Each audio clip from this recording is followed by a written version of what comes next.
작년 말에 노조법이 이제 개정이 됐고 올해 7월부터 시행이 되는 거죠.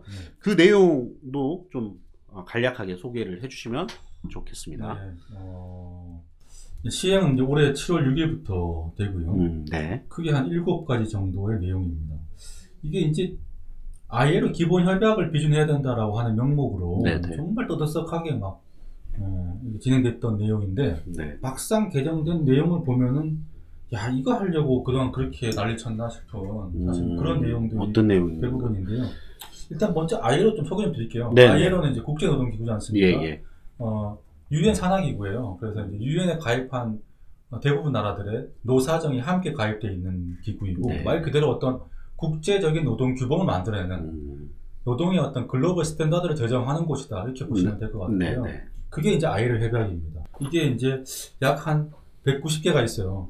그 중에서도 이제 코어 인벤션이라고 하는데요. 제일 중요한. 네, 이거 이제 핵심 협약이라도 하고 기본 협약이라고 표현하는데 그게 8개가 있어요. 근데 그 중에서도 대한민국은 아직도 4개를 비준하지 않고 있습니다. 맞습니다. 이건 좀 되게 부끄러운 일인데요. 그래서 이걸 자, 비준하자라고 이제 한 건데 그것도 부끄러우니까 좀 하자 이거보다도 최근에 저기 EU에서 네네. 이런 이제 국제적인 이제 제소를 한 거죠.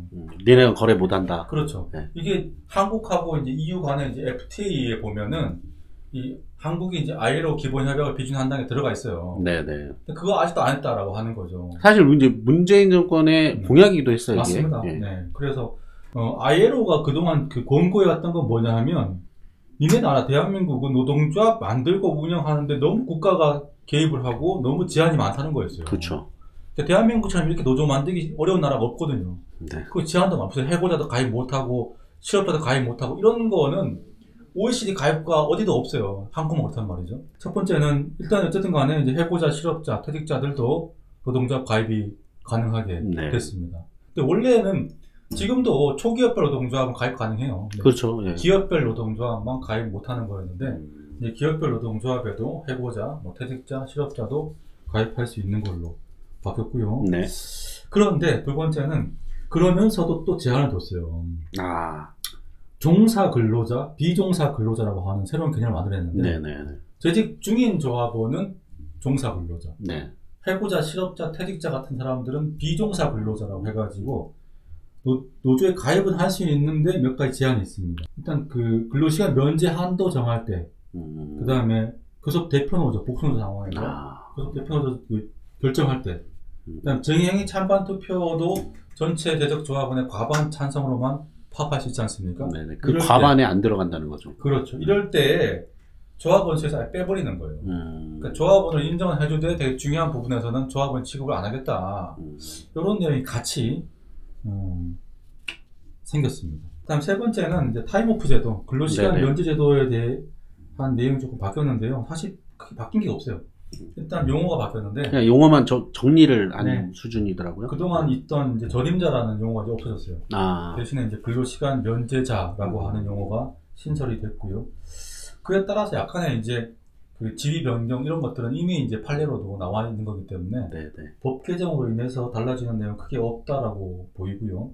하나 제가 좀 주목하는 부분은 이 근로시간 면제 한도, 타임오프 고시 범위를 초과했을 경우에 하는 내용의 노사 간 합의가 판례에 의해서 지금 이제 무효다 그거는 있어 왔는데 법에는 없었거든요. 그게 이제 법에 들어갔습니다. 그래서 타임오프 고시 범위를 초과하는 말 그대로 이제 뭐 2000시간만 이렇게 줘야 되는데 2300시간을 주는 걸 노사가 합의했다. 이게 이제 무효다. 라는 내용이 법에 이제 아예 그렇게 할 수 없다는 거죠. 네, 돼버렸습니다. 네 번째 내용인데요. 교섭 창구 단일화 제도. 정말 문제 많고 말 많은 이 제도가 약간 개선이 됐습니다. 뭐 그것도 별 뭐 큰 내용 아닌데요. 일단은 사용자가 동의하는 경우 개별 교섭할 수 있는 거. 거기에서 개별 교섭을 할 때 사용자가 차별 대우하지 말라. 당연한 내용이고 판례로 인정돼 왔던 게 이제 법에는 없었지만 법에 이제 명문화된 거 그거 하나랑 그 다음에 복수노 상황에서 교섭 단위를 분리하셨지 않습니까? 분리할 때 노동위원회가 결정하는 건데 분리됐을 때 다시 통합하는 건 어떻게 해야 되는가? 여기 법은 없었어요. 상식적으로도 분리한 노동위원회가 또 통합도 결정할 수 있다고 봐야 되겠죠. 어쨌든 그 내용이 구체적으로 이제 법에 들어갔습니다. 그래서 노동위원회가 교섭 단위 분리 요청도 할 수 있고 분리된 상태에서 통합 요청도 할 수 있게 그게 들어갔고요.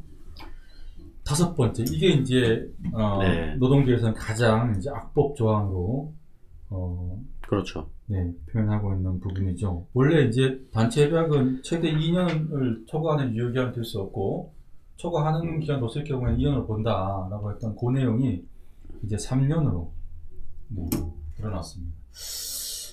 아무리 기본적으로 단체 협약의 유효기간이 길면 길수록 사측에 유리한 거고 당연히. 그렇죠. 유효기간이 짧으면 짧을수록 더 자주 교섭하고 노동자들의 어떤 노동 조건을 더 개선하고 네.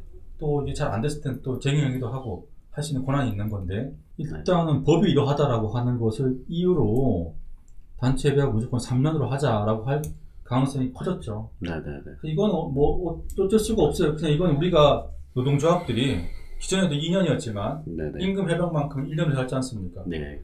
쟁취해내면 돼요. 그러니까 지금 법은 비록 안타깝게도 계약됐지만 그동안 해왔던 것처럼 단체 협약은 2년, 임금 협약은 1년 이렇게 계속 유기한 투자 네네. 요구하고 따내야 될 일이겠습니다. 네. 그다음 6번째가 이제 쟁의행위의 기본 원칙 조항으로 이제 직장 정보 관련된 내용이 추가됐는데요. 네네.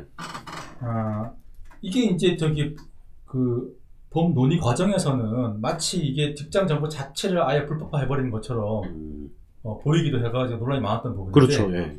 최종적으로 약간 내용은 바뀌었어요. 원래 직장 정보라고 하는 게 이 한국의 약간 독특한 정의 어떤 모습입니다. 네. 그 이유가 뭐냐면은 1980년도에 그 가장 극악한 형태로 노조법을 개혁을 하면서 그때 법에서 쟁의행위는 사업장 내에서만 할 수 있다라고 하는 세계 어디도 없는 악법 조항이 들어갔었어요. 네. 그러다 보니까 법원에서도요 직장 정보 가능하다고 보는 거예요. 네. 다만 이제 전면적인 이런 직장 정보는 불법이지만 이른바 부분적이고 병존적인 직장 정보는 합법이다라고 하는 판례를 쭉 쌓아왔어요. 네네. 그랬는데 이번에 이제 이 정부의 법안을 보면은 마치 직장 정보 전부를 다 불법화하는 게 아닌 거냐 해서 이제 논란이 많았었는데 최종적으로는 그건 아닙니다. 최종적으로는 그냥 부분적 병존적 직장 정보를 허용해주는 내용이 그냥 사실상 법에 그냥 약간 명문으로 들어갔다 이렇게 이해하시면 될 것 같고 요 조항의 어떤 신설로 해가지고 바뀐 내용은 없다. 조문을 좀 네. 소개해 주시면 더 정확할 네. 것 같아요. 추가된 내용이요. 노동조합은 사용자의 점유를 배제하여 조업을 방해하는 형태로 쟁행위를 해서는 아니 된다 라는 내용만 들어갔어요. 그러니까 이게 이제 얼핏 잘못 보면은 마치 직장 정보를 하면 안 되는 거다 이렇게 오해할 수 있을 텐데 그거 아니에요. 지금 판례로 이제 일관되게 이제 정립되어 있는 부분적 병존적 직장 정보는 가능하다라고 하는 그 내용이 그냥 들어간 거다 이렇게 이해하시면 될 것 같습니다. 마지막으로 7번째 내용인데요. 그동안 이제 문제되어 왔던 네. 이제 전교조처럼 그죠? 네. 뭐 해고자가 있다고 노동자가 아니다라고 통보해버리는 네, 이런 그렇죠. 거 이게 문제였는데 이제 교원 노조, 공무원 노조 같은 경우에 이제 가입 대상이 확대됐습니다. 첫 번째로는 해고자, 퇴직자 이런 분들도 네. 노조 가입 가능하고요. 네. 그다음 추가해서 이제 공무원 노조 법에 보면은 조금 이렇게 막 직급 제한 같은 게 있었어요. 몇 급 밑으로만 노조 가입할 수 있었는데 그런 게 이제 좀 폐지됐어요. 폐지돼가지고 뭐 소방 공무원, 교육 공무원 등도 공무원 노조 가입 가능하고 등등등 약간의 노조 가입 대상이 확대된 내용까지 이번에 개정된 노조법, 또 교원 노조법, 공무원 노조법의 내용입니다. 여기까지 2021년 변경되는 노동법과 노동제도에 대해서 알아봤습니다. 중요한 얘기, 좋은 이야기 함께 나누어 주신 우리 박성호 센터장님께 감사드리면서 여기까지 마치겠습니다. 네, 고맙습니다. 감사합니다. 네. 예.